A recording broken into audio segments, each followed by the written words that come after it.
Welcome back to the Gemini channel. My name is Laura. If you're new to the channel, I'm going to do a general message for Gemini. Know that energy is fluid, roles could be reversed.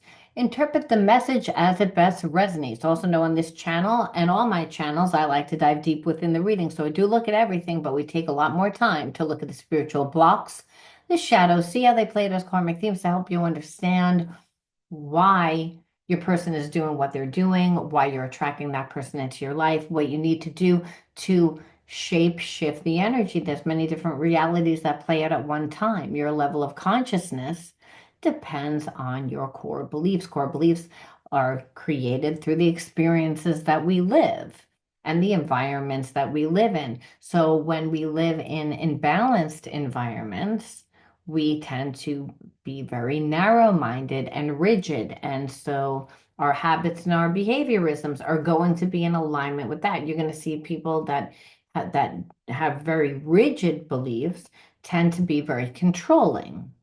And so they're again vibing at a much lower vibration because again they're vibing at from a place of fear. See, when we are relaxed and at ease, we're at peace and we don't feel the need to control anyone else. But like I said, if we have grown up in an environment where we didn't feel safe, well, then we can understand why a person would be controlling. But the problem is that what helped them to survive is going to help, have that person like be stuck forever in the same limited consciousness because you can't heal in the same type of environment. So a lot of times we have to change our environment in order to react differently. But what you'll notice is that even when people change their environment, they still have the same habits and behaviorisms. So the environment will help a person create change, but it's not going to be enough.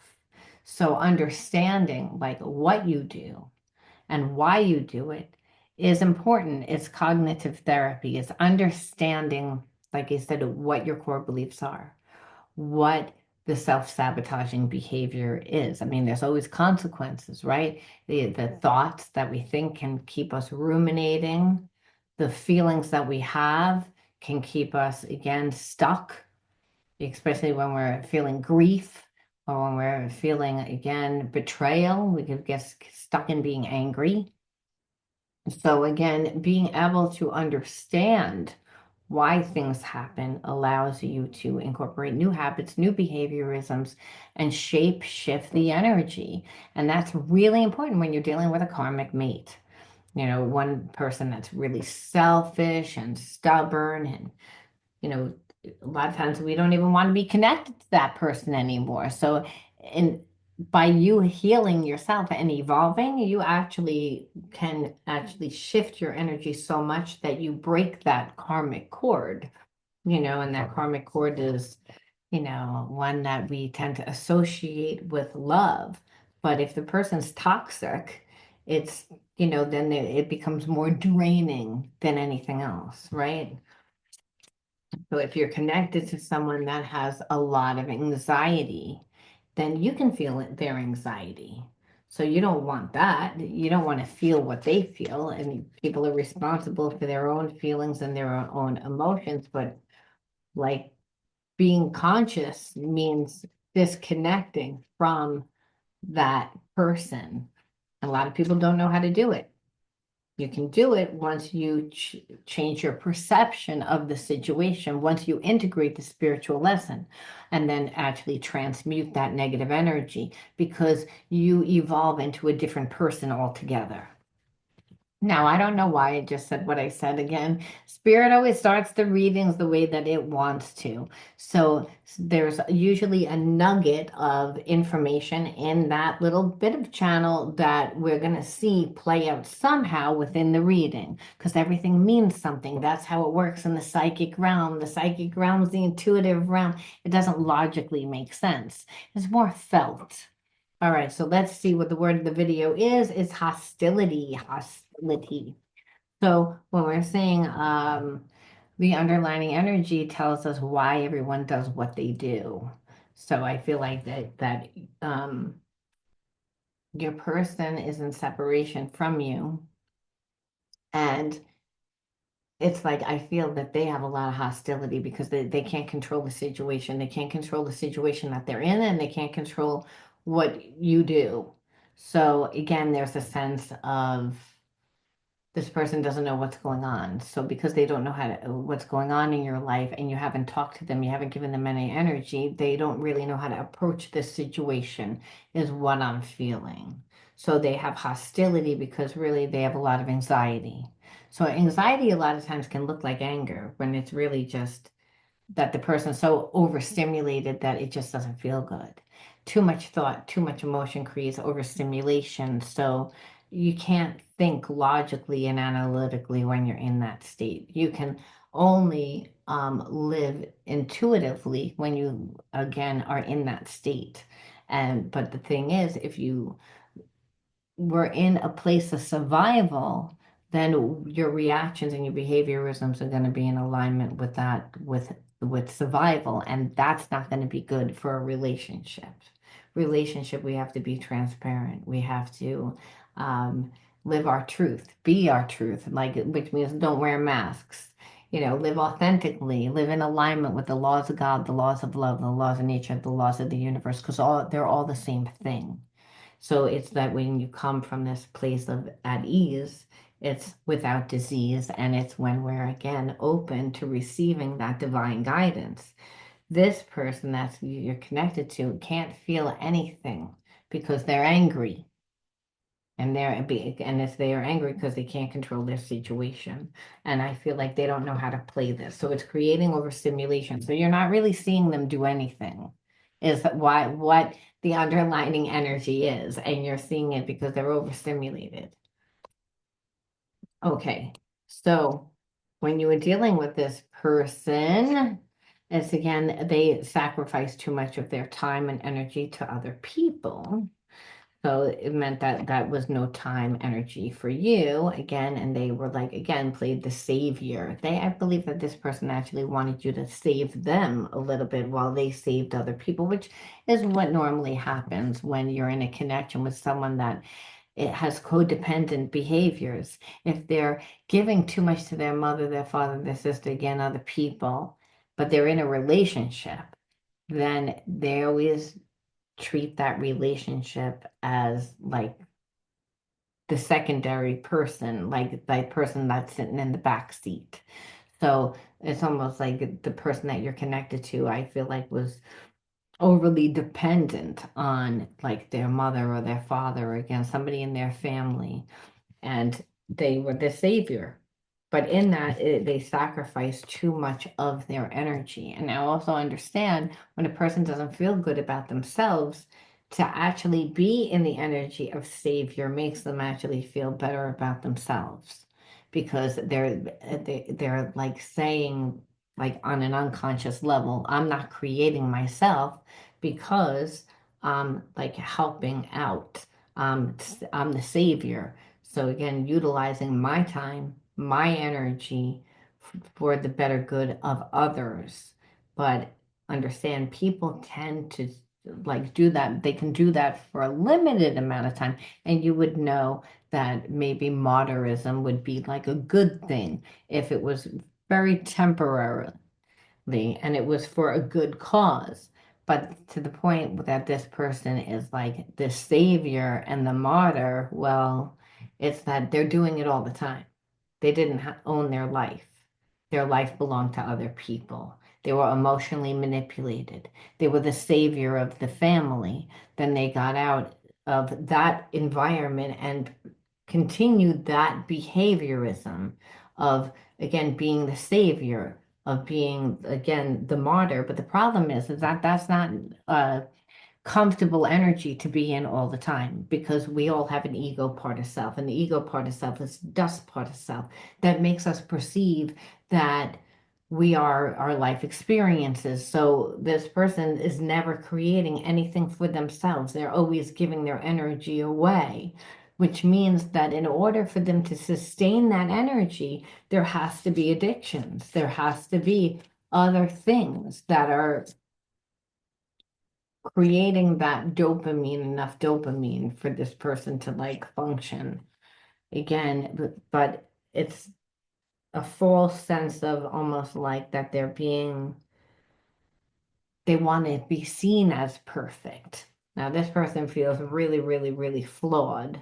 So um, if they're martyring themselves and they're dependent on the people that they're martyring themselves to see them as good enough, where it's almost like this person is doing what they're doing, not to just for the cause of it, but because they get some sort of love in return, and that love could be, oh, look at you, you're such a good person. Oh, look what you did for us. Like you're again praising them, where really it's because this person is insecure. They don't have an identity. They don't know who they are. They lost faith in themselves a long time ago. Again, where they don't feel safe in their life, so they're dependent on other people.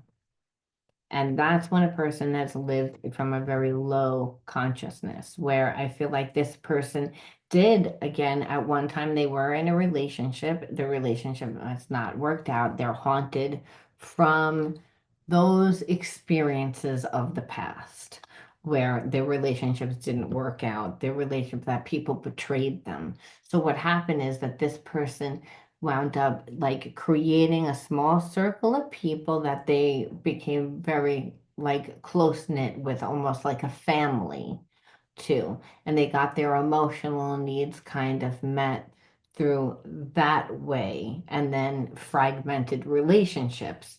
But I believe that this person is also haunted by the way that they treated you. And it's all because they're also know that they were too insecure to leave their situation. And part of that insecurity was, I don't want you to see that my life isn't perfect. So there was a double thing. It's not that this person doesn't have feelings for you. It's that their underlying energy of how they feel about themselves is not on a high enough vibration to sustain themselves, their emotional happiness. So they're dependent on other people, which means that if they were to be in a relationship with you, you would have to maintain that, and you're not going to do that.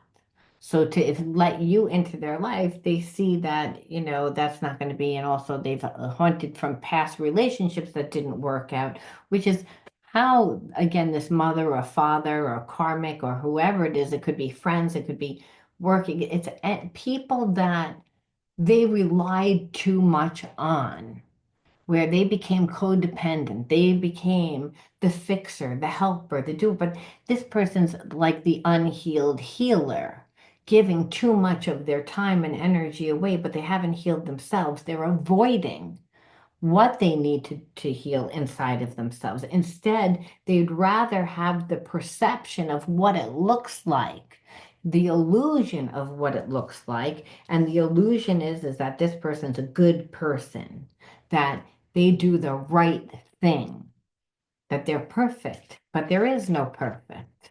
Whenever, like, there's no perfect, because even if you did the best thing, there would be somebody that would find that it didn't benefit them. So by this person not taking their energy back, they avoid life. Again, this is all these words are the same thing. Dutiful, which is the same thing as savior, which is the same thing as a martyr, someone that doesn't feel that they deserve to have their own life. Like I said, someone that feels bad, someone that's haunted by their past mistakes.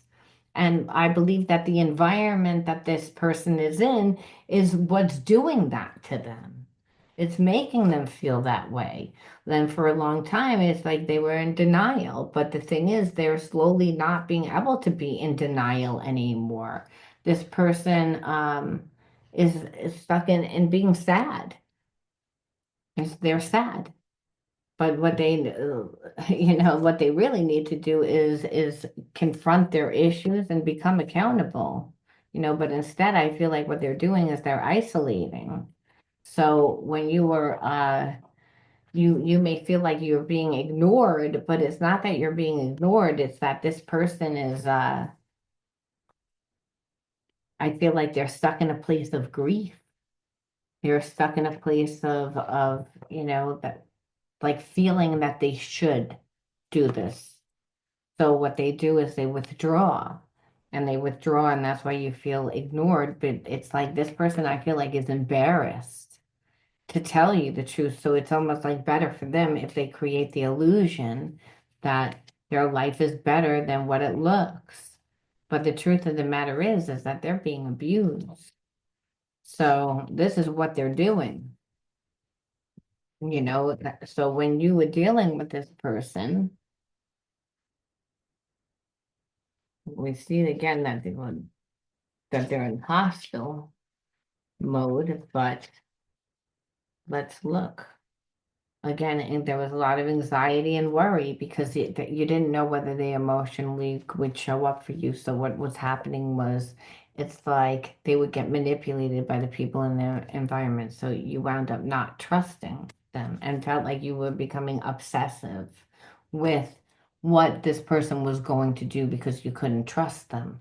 You're like, are they going to show up today? Are they going to be manipulated by the people in their life? Am I going to see them? Are they going to, again, like withdraw again? So you knew, even though that there's a strong soul connection. I do feel that this person was self-righteous. I do feel like that they are prideful. And part of them, like I said, is stubborn, but they're sad. And they're sad because they're lonely and they feel like they don't have their life. So what's happening is the hostility is turning into anger, and really, this person it's not about they're starting to realize that they don't really need to make their life look perfect. So it's like that there is no perfect because what they're feeling is that they're miserable. So let's see what you were dealing with when you were dealing with this person, aside from the fact that they weren't accountable, or please don't move on. I feel like I can be my true self around you. So this person again felt the whole time that even though everything was going on like that, that you're like still a soulmate, that you're still. So let's see what are they gonna do, if anything.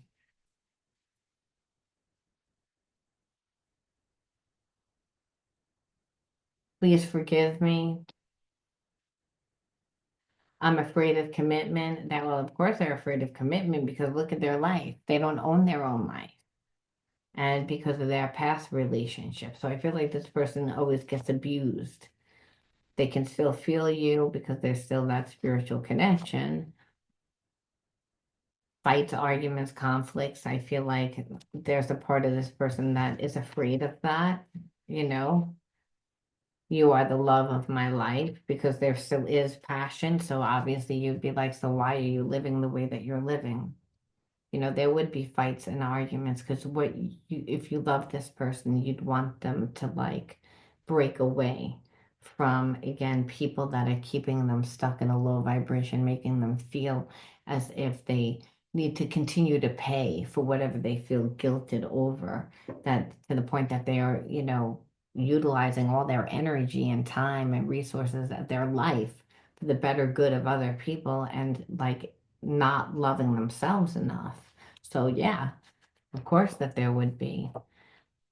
I pulled away because I'm overwhelmed with all the things that are going on in my life again, and I feel like that's what happens. Like every single time that these people feel that this person gets a relationship, they create a lot of drama. And I feel like this person was connected to you. And I feel like they were connected to you, but they still felt responsible to be dutiful to, again, whether those karmic people per se. And so in that, it's like this person, I feel like also didn't really want you to see that because it makes them look weak. It makes them look like they're not capable. There was someone interfering in our relationships, and that's what I've been saying the whole time. It's like, and that's what you know. Can we start over? That's what this person wants to do. They want to start over. And they promise that there's not going to really be any more secrets and deception, and that because you're the person of their dreams, and that they gave in to the temptation of those people. And so whether those karmic people, so but this person believed that you deserve better than them. I believe that that's what the people in their environment was telling them too. And so, I feel like this person was actually being told, but they came to the realization that you're that person because you're always on their mind. So, this is what they would like to start over. But I feel like right now they're overwhelmed with dealing with whatever they're dealing with. They have to leave that karmic situation and understand when other people have been benefiting from your energy, people, or they feel that they can benefit from your energy, they're not going to want you to be your true self. They're not going to want you to live your best self. They're not going to be happy for you. They're not going to be clapping for you, you know, especially if you're dealing with people that tend to, you know, they're they're keeping this person stuck in the things that they did of the past. That's why a person feels haunted and they feel responsible and they feel like, but the problem is that now their feelings for you are growing and they want a life, and they just need to figure out how to get away from these people or this situation, and it's not going to be good. They know that they're going to run into problems because, like I said, whenever you take your power back, where people can't use your energy for them, it becomes a problem. And that's what this person is trying to figure out, how to deal with that situation. Again, because they feel again disempowered, like, and they are, but it's making them angry, which is good because it's making them again, well, it's bringing up all their past trauma, and so it's again, I feel like they are going to ask for forgiveness, but they're concerned about money issues. So again, fear of change. I feel like that they've got to a place of that. They stayed in this connection for a long time because there was addiction. But I feel like this person just, the thought of you rejecting them, and the thought of them continuing to be in a place of lack, they're not comfortable. They don't want this energy anymore. This person just feels like I want my energy back. I don't want to be controlled anymore. I don't want you to utilize my energy. It's like I can't stay drunk forever. I can't stay and addict my addictions forever. It's like, and love is really the healing. That this person sees the lack everywhere. It's bringing them to, like, it's creating a lot of trauma, first of all, for them. So it's not even the wounds of the past. This person continues to live that way. So it creates more and more and more damage.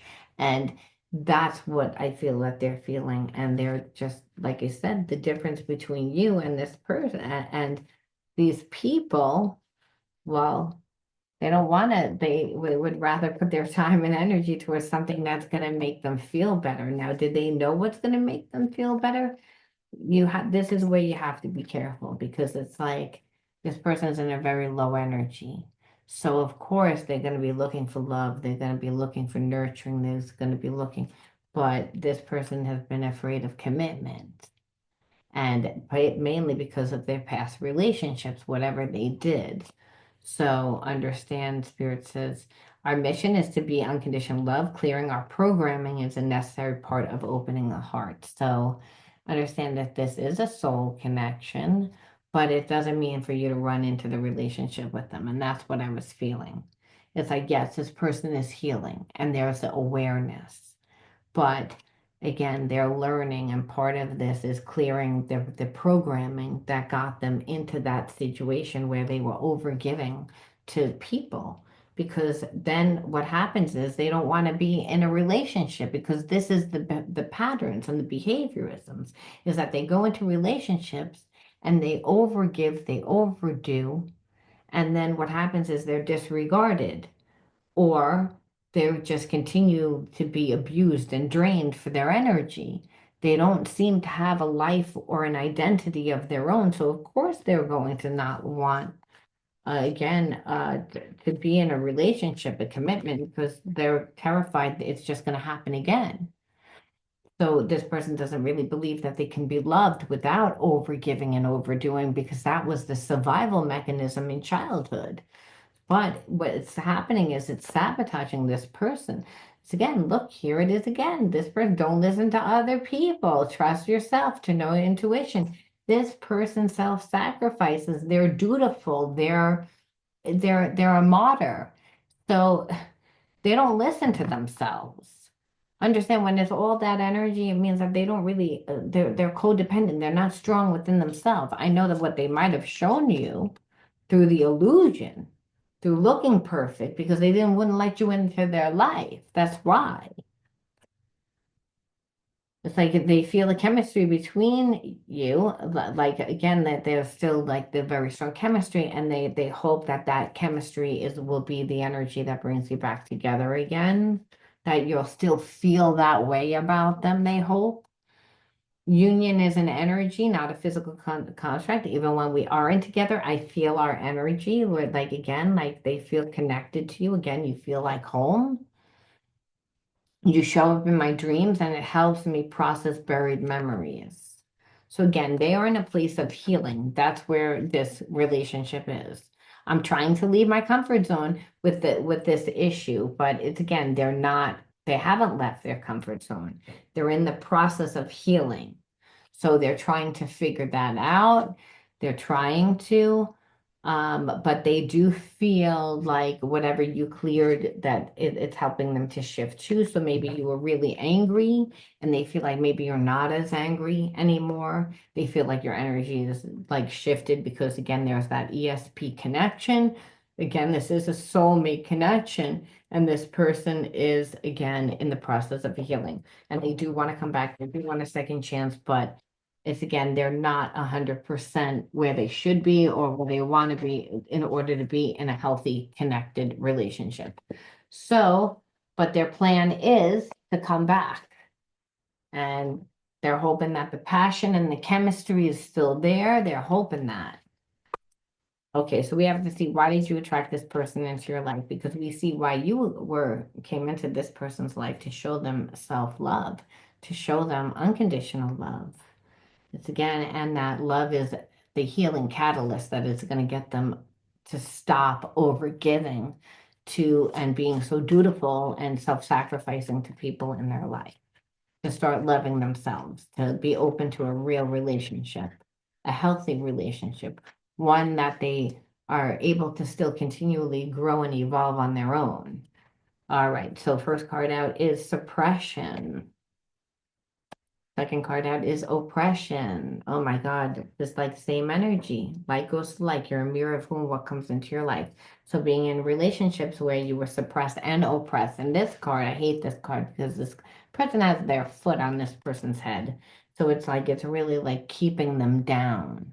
And that's what's happening to your person. I believe that used to happen to you too, that it became so overwhelmed to the point that you were overstimulated, too much thought, too much emotion creates overstimulation where the person can't think.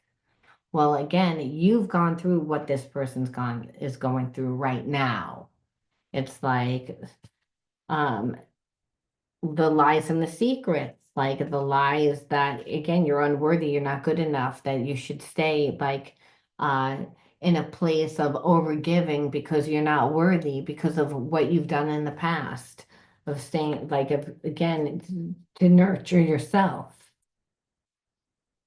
There wasn't nurturing. There is no nurturing in this connection. A relationship is supposed to be equal give and take, reciprocity. This wasn't like one-sided. and you were neglected. So you were neglected in childhood. You were suppressed and oppressed, which is emotional and psychological abuse to the point that it overwhelmed you.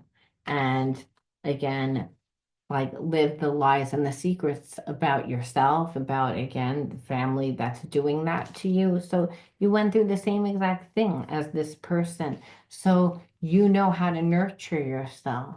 That's why you're in a different energy. Your energy is actually because you're in separation from this person. They're hostile because other people have power over them. They're hostile because they don't have any power over you. It's like it's again, but they would feel the need to control because their environment is making them not feel safe. They intuitively know that. It's like maybe in the beginning that they didn't, but it's almost like a habit that a person feels guilted and needs to feel give their energy. But after a while, this person like started to have more and more feelings for you. And it's like, because who would want it to be in a one-sided connection where they're always giving and they're not getting anything back to the point of self-sacrificing? It's self-sabotaging behavior. And that's what this person did. They sabotaged this connection because of it, but they didn't know how to get out of it. It's like it's almost like the universe is helping this person through the dreams that they have. We have to say again, why, what are you doing with the energy and spirit saying it was all about you learning to flow with grace, not control. It's to go with the flow, even though that this person, like it says in their situation, of course, they would have wanted you to help them. No, Spirit says don't help them. They have to do it themselves. But it's about not being angry by it or not trying to control it, just going with the flow of life. And you can do that as long as you're in the passion for life to release the limiting beliefs that no longer serve you. And that's really what it is that you're deserving of. That was a limiting belief. You're living that. This person is in the process of learning that spiritual lesson. They're clearing that program. You are clearing programs too. And it's about learning how to love yourself, like to cultivate more like self-love into your life. So balancing out your life and meaning that maybe you just worked and came home. Now you're again connecting to different people, joining things, investing your time differently. That's part of it. It's again where I feel like it was all about um, the grand journey and aligning your hearts. That was aligning your hearts, which is just Spirit saying right now it's about loving yourself and flowing with grace. And you can do that when you align your actions with your heart's true desires, that you follow your passion, which is like, again, and that's how you nurture yourself. And that's how you will also bust the chains of limitation. And it's all about the grand journey. It's all about like that you're learning and you're growing, and that this person is also learning and growing. They're just not out of their situation yet. I think that it's like you got to see what you used to look like. And it's like you let it go. And also that this person, I feel like more than ever, would have loved for you to save them from their situation or to live shady. You're not letting them live shady. They see who you are now. It's like the shady means like be in a connection with a bunch of different people, like again, not romantic. I felt like it was more like family. It was more like people in their environment where they were so self-sacrificing so much of their time that they didn't even own their life. Now it could be a karmic, but it's again that they weren't living in alignment. They were doing it to make themselves feel better for what they've done in the past. And that's what the karmic was either kept telling them, like, hey, listen, you were a cheater, you were horrible to me, you did this, you owe this to me, you owe this to me. And the person felt like it. Or if it's family, like you need to do this for your mother, you need to be a good son, you need to be a good daughter, you need to, yeah, but it would be to the point of such self-sacrifice that yes, you would be seen as a savior, that because you were so dutiful, but you would have no life, that there would be nothing that filled you. And so, I mean, that's how this person was living. That's why they're getting out. And at one time, like I said, I feel like you resonated with that, that you might have felt like you had to live that way. So you understand how difficult it is for this person to get out of their situation. And Spirit leaves us off with release. Stop fighting your fears and the hardships of life. Control your thoughts. Live in the present moment and accept each stage of life. Work on what you have the power over and put in God's hands what you cannot change. And trust that everything will work out for the best. Well, I have to say, that's pretty much what this whole reading was about. This whole reading was about, like, this is a spiritual connection. However, you can't control this because it's not going to logically make sense. It's like this person, like, I feel like it was giving too much to family, friends. They had no identity, they had no life. It's again, they had nothing to compare it to till you came into their life. And then they realized, and then of course they didn't know how to handle you being in their life because they're used to giving time. So they ask other people's opinions and they tell them bad advice. They take that bad advice because they don't have a good sense of self. And so this person is majorly codependent, but over time, they began to realize that those people in the environment were not really giving them good advice because as they were listening to themselves, they were like, wait a minute, I still feel the same way. I still feel a connection. So it, like I said, this person's slowly healing, slowly awakening to, again, what they're doing, but understand that's trained behavior when we are, so dutiful and self-sacrificing, and so to the point that we don't have a life of our own, that we're, all our energy is going towards other people. There's a sense of not enough self-love. This is what this connection pushed this person into their healing journey. And for you, it helped you to realize that regardless of whether or not this person, it looks great, because it doesn't, that unconditional love is just that, it's unconditional. That you can empathize, you realize what this person went through because you too have gone through that before. You've been manipulated through your emotions to overgive to a point of self-sacrifice, and that you had to learn that lesson. This person had to learn that lesson, but you don't hold it against this person that they didn't give you the time and energy. Is that they needed to go through that experience in order to, like, learn it. It's like, and you understand because you too had to go through the same thing. So it's like about releasing, like, the limiting beliefs of this person doesn't love me. They didn't come back to me because of that is me. No, it's this person had trauma and you had that trauma too, and you learned, and now you can release it. And you release again whatever negative feelings you have towards this person because you have empathy for this person, and that you could hold space for this person, and that is a form of unconditional love. Now you may say I don't really like it, but it's one that allows you to reparent yourself. It's again, you're not doing it for yourself, but by doing it for someone else of what you would have wanted done. It's very therapeutic. I'm going to leave that there, Gemini. You let me know how you resonate with this one, and I'll talk to you soon. Bye.